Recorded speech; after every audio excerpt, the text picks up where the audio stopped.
Okay, quick 10-second tip.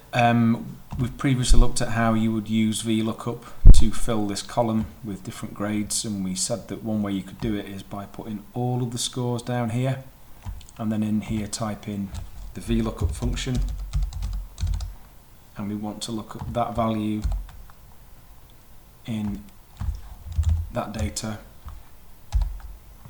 We've got the second column, which is the test grade, and false, and it returns grade 9. And we said that you need to put dollar symbols here and here and here and here,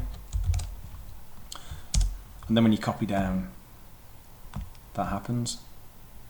Well, there is actually a way better version of doing that than typing all of this. So let's just get rid of all that.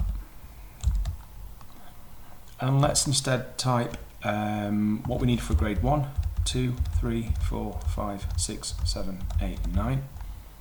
Let's say the grade boundary for a 1 is, say, 20. Then you need 30 for this, 40, 50, 60, 67, 75, 85, and 95. Now, in here now, we just have to change this word to true.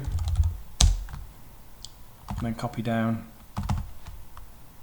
and again. And if we look at this little boundary condition here, 85 gets you an 8, which this person here's got.